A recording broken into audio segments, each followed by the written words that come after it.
నమస్తే. ఈరోజు మన స్టూడియోలో ప్రముఖ ఆధ్యాత్మికవేత్త ఆస్ట్రాలజర్ దత్తాత్రేయ గణపతోపాసకులు మురళీధర్ శర్మ గారు ఉన్నారు. సో గురువు గారితో మాట్లాడతాం. నమస్కారం గురుగారు. మహాదేవ శ్రీమాత్రే నమః.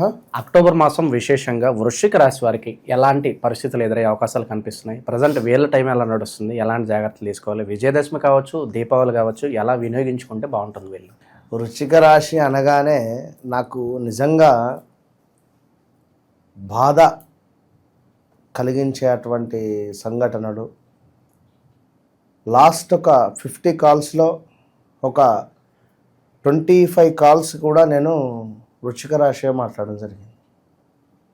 ఏదో రకంగా అయితే పేరు రీత్యా లేదా గోచార రీత్యా వృశ్చిక రాశికి కనెక్ట్ అయితే అవుతున్నారు, లేదా వీరికి నడిచే అంతర్దశలలో భాగంగా కొన్ని స్థానాలలో ఈ వృశ్చిక రాశి వారియే బాగా ఉన్నవి ఇబ్బందులు. బాగా బాధ అవుతుంది. 12 రాశులలో కూడా తులారాశి, వృశ్చిక రాశి. తులారాశి వారికి ఏంది అంటే ఏదో తెలియని వెలితి, మానసిక సమస్యలు. ఈ మనకు వృశ్చిక రాశి వారికి ఏంది అంటే మ్యారిటికల్ లైఫ్ కావచ్చును, డబ్బు సమస్యలు కావచ్చును. అధికంగా ఎవరికో ఇచ్చినాము డబ్బులు అనేటువంటిది, ల్యాండ్ రిలేటెడ్ కానీ డబ్బు సమస్యలు కానీ ఇవే అధికంగా ఉన్నవి. కనుక కొంతమేర వృశ్చిక రాశి వారు, ఈ బాహుబలిలో ఒక డైలాగ్ ఉంటుంది, మన ఊపిరి పీల్చుకో అనేటువంటిది డైలాగ్, రాబోతున్నాడు నా కొడుకు అనేటువంటిది అనుష్క చెప్తుంది. అదేవిధంగా వీరికి ఒక గుడ్ న్యూస్ చెప్పదలుచుకున్నాను ఇటు మన ఈ యొక్క వీడియో ద్వారా అనేటువంటి విషయాన్ని గమనించుకోండి. 100కు 100% కూడా ఈ అక్టోబర్ నెల నుండి మీకు మంచి జరగబోతూ ఉన్నది. అది ఎలాంటి మంచి అంటే ఆల్ ఆఫ్ సడన్గా ఒక 100 కోట్లైనా రావచ్చు, 50 కోట్లు రావచ్చు, ₹1,00,00,000 రావచ్చు, లాటరీ కలగవచ్చు. ఎలాంటి వాళ్ళకి ఇది వర్తించదు అంటారు? చెప్తాను. ఎలాంటి వాళ్ళకు వర్తించదు అంటే, ఒకవేళ వీరి వ్యవహారిక నామము నరేషు లేదా మరొకటి అనుకుందాం, జన్మనామము నా అక్షరంతో మొదలయ్యి లేదా యా అక్షరంతో మొదలవ్వడం, ఇలాంటి సందర్భాల్లో ఒక సందర్భంలో ఇప్పుడు అంటే గడిచిన రోజులు చూసుకుంటే ఒకానొక సందర్భంలో సూసైడ్ అటెంప్ట్ చేసేటువంటి ఆలోచనలు కూడా వీరికి వస్తాయి. కనుక రాబోయే రోజులలో ఛాలెంజ్ చేసి చెప్తున్న, ఓపెన్ ఛాలెంజ్, వృశ్చిక రాశి వారు ఎవరైతే ఉన్నారో నా, నీ, నూనె అక్షరాలతో మొదలైనటువంటి మీ పేర్లు, వ్యవహారిక నామము కూడా ఇదే, లేదా మీ జన్మనామము నా, నీ, నూనె అనుకుందాం, మీకు మన వ్యవహారిక నామం నరేషు, నాగేషు, జ్యోతి అనుకుందాం, నమిత అనుకుందాం, నమ్రత అనుకుందాం.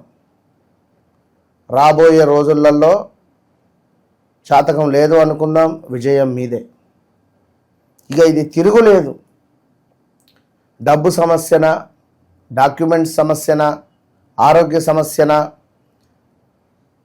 లేదా ఏమైనా శత్రు బాధన, లేదా ఇలాంటి సమస్యలున్నా కూడా వీరికి చాలా అద్భుతమైనటువంటి ఫలితాలు గోచరిస్తూ ఉన్నవి. సర్వము కూడా వీరికి అనుకూలంగా మారబోతూ ఉన్నది. ప్రతిదీ వీరికి అత్యంత అద్భుతమైనటువంటి మార్పును తెచ్చిపెట్టబోతూ ఉన్నది. కనుక మీరు ఈ సెప్టెంబర్ నెలలో రాబోయే దసరా, దేవీ శరన్నవరాత్రి ఉత్సవాలు మీకు ఇక చివరి రెమెడీ ఇది. అక్టోబర్ నుండి ఇక 21, 22 ఏదో ఉంది దీపావళి, అదొకటి. ఈ 2 రెమెడీలు చేసుకోండి, వెనక్కి తిరిగి చూడలేని పరిస్థితి మీకు లభిస్తుంది. ఇది రాసి పెట్టుకోండి పక్కా. కనుక మనకు ఈ దేవి శరన్నవరాత్రులలో భాగంగా నవచండీ హోమాలు ఏర్పాటు చేసే పరిస్థితి ఉంది. అదేవిధంగా ప్రతిరోజు చక్కగా లక్ష్మీ గణపతి, అటుపిమ్మట నవగ్రహాలు, అటుపిమ్మట సూర్యుంది, అదేవిధంగా సూర్యునికి సంబంధించినటువంటి మనకు హోరాలో చేసేటువంటి పరిస్థితి, ఆదివారం సూర్య హోరాలో. ఈ 9 రోజులు కూడా నవగ్రహాలకు సంబంధించి నవగ్రహాల హోరాలలో చేసేటువంటి పరిస్థితి ఉంటుంది. అదేవిధంగా ఇంకను లక్ష్మీ గణపతి, అదేవిధంగా దుర్గా, చండీ మూలమంత్ర హోమాలు ఇవన్నీ ఉంటవి. ఇక ఇంతటి యాంటీబయాటిక్ మరొకటి లేదు. ఇది విశేషమైనటువంటి యాంటీబయాటిక్. ఇది ఎవరైతే ఇట్టి హోమాలలో పాల్గొన్నటువంటి వారికి ఆ భస్మము పంపించడం జరుగుతుంది, దాంతోపాటుగా ఒక తాయిత్తు ఇవ్వడం జరుగుతుంది. ఇవి రెండూ ధరించినటువంటి వారికి విశేషమైనటువంటి ఫలితము 41 రోజులలో లభిస్తుంది. ఇది గమనించుకోండి. ఇక జనరల్గా ఒక మాట చూసుకున్నట్టయితే రాజకీయంగా తీవ్రమైనటువంటి ఇబ్బందులను ఎదుర్కొనేటువంటి పరిస్థితులు ఉన్నవి. సో గతంలో కూడా మనం ఇంకా చాలా ఉన్నవి ఇంకా ఇప్పుడు ఈ అక్టోబర్లో. కనుక జాగ్రత్తగా ఉండండి. అదేవిధంగా కొత్త బాధ్యతలు స్వీకరించుతారు. నూతన విద్యా అవకాశాల కోసం చేసే ప్రయత్నాలు కలిసి వస్తున్నాయి. అదేవిధంగా గత స్మృతులు, జ్ఞాపకాలు వచ్చేటువంటి పరిస్థితి. ఆర్థికంగా ఎదగడానికి రకరకాలుగా ప్రయత్నిస్తారు. ప్రయాణాలలో వాహన భద్రత విషయంలో జాగ్రత్త తీసుకోండి. ఇంకనూ కూడా చక్కటి పంటలు లభిస్తూ ఉన్నాయి. నూతన వస్తువులు, విలువైన వస్త్రాలు, ఆభరణాలు కొనుగోలు చేసేటువంటి పరిస్థితి గోచరిస్తూ ఉంది. అదేవిధంగా శుభకార్యాల నిమిత్తం కొంత ఆలోచించేటువంటి పరిస్థితులు ఉన్నవి. అదేవిధంగా ఊహించని స్థాయిలో ఫలితాలు ఉండబోతున్నాయి. స్వయంకృతాపరాధాలు చోటు చేసుకోకుండా ఎప్పుడూ ఏ పనులు ప్రారంభించాలో ఆ ప్రకారంగా చేసుకుంటే బాగుంటుంది.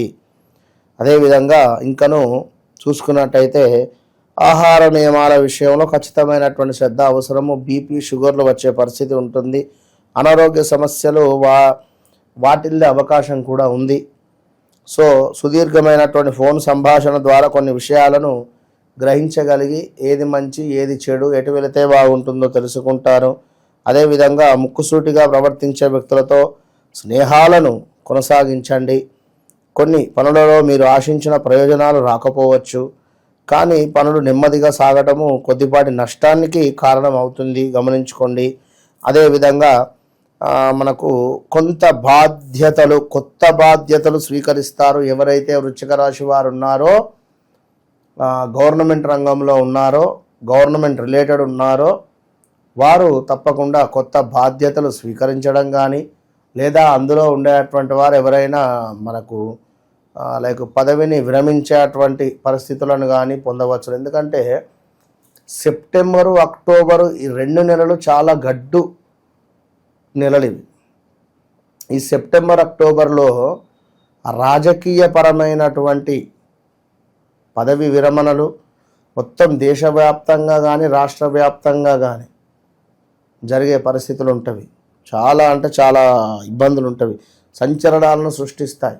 ఇప్పుడు చూడండి, కొంతమేర వీరికి కొత్త ప్రాజెక్టుల కోసం ప్రయత్నాలు మొదలుపెట్టే సందర్భాలలో అద్భుతంగా ముందుకు వెళ్ళడము, ఎలక్ట్రానిక్ మీడియా ద్వారా, సోషల్ మీడియా ద్వారా ప్రచారాన్ని ముమ్మరం చేస్తారు. అంటే ఏదైతే ప్రొడక్ట్స్ ఉన్నాయో, కంపెనీస్ ఉన్నాయో, లైక్ ఈ యొక్క వృశ్చిక రాశికి సంబంధించినటువంటి వారు అధికంగా ప్రమోట్ చేసి మంచి లాభాలను పొందుతారు. అనుకున్న కార్యక్రమాలలో పురోగతిని చోటు చేసుకుంటారు. స్నేహితుల సహాయాన్ని అందుకుంటారు. అదేవిధంగా అరటినార వత్తులతో దీపారాధన వీరికి శుభాన్ని తెచ్చిపెడుతుంది. సో వివాహం కాని వారు వివాహ ప్రయత్నాలు చేయండి. ఇప్పటి వరకు గురుబలం లేదు, గురుబలం రాబోతూ ఉన్నది. రాబోయే రోజులన్నీ మీకు అద్భుతాలే. వ్యక్తిగత జాతక రీత్యా ఏమిటి, గోచార రీత్యా ఏమిటి అనేది పూర్తిగా ఎక్స్ప్లెయిన్ కూడా చేయడం జరిగింది వీరికి ముందుగానే. మరలా చెప్తున్నాను, జాతకంలో ఏమైనా యోగాలు ఏర్పడినప్పుడు, ఆ యోగాల యొక్క దశ అంతర్దశలు నడిచినప్పుడు మనకు గోచార రీత్యా కానీ అదేవిధంగా గ్రహచార రీత్యా కానీ ఇబ్బందులు ఉండవు. మరి అలాంటి సంబంధించినటువంటివి ఏమైనా ఉన్నాయా అనేది మనం చూసుకోవాలి. అదేవిధంగా జాతక రీత్యా కూడా మొన్న ఈ మధ్య మనం 7వ తారీఖు రోజు సెప్టెంబర్ 7 నాడు రాహుగ్రస్త చంద్రగ్రహణం చూసాం. ఇప్పుడు మనకు జాతకంలో కూడా జాతక గ్రహణము అనేటువంటిది ఉంటుంది. మరి అలాంటి విషయాలు ఇంకా తెలుసుకోవడానికి తప్పకుండా సంప్రదించండి. మరి దానివల్ల మనకు ఎదురయ్యేటువంటి పరిణామాలు ఏమిటి? స్త్రీ మూలకంగానా, లేదా పురుష మూలకంగానా, లేదా మనం ఏమైనా లాస్ అవుతామా, ఎవరినైనా నమ్మి డబ్బులు ఇవ్వడమా, ఇలాంటి విషయాలు ఏం జరుగుతాయి ఒకవేళ జాతక గ్రహణ దోషం ఉంటే అనేది తెలుసుకోవడానికి తప్పకుండా సంప్రదించండి. All the best. సో ఓవరాల్గా ఈ రాశి వాళ్ళందరికీ కూడా ఈ మాసం ఏ విధంగా ఉండబోతుంది, ఎలాంటి జాగ్రత్తలు తీసుకోవాలి, మీ మాటలు అద్భుతంగా వివరించారు. ధన్యవాదాలు. మహాదేవ.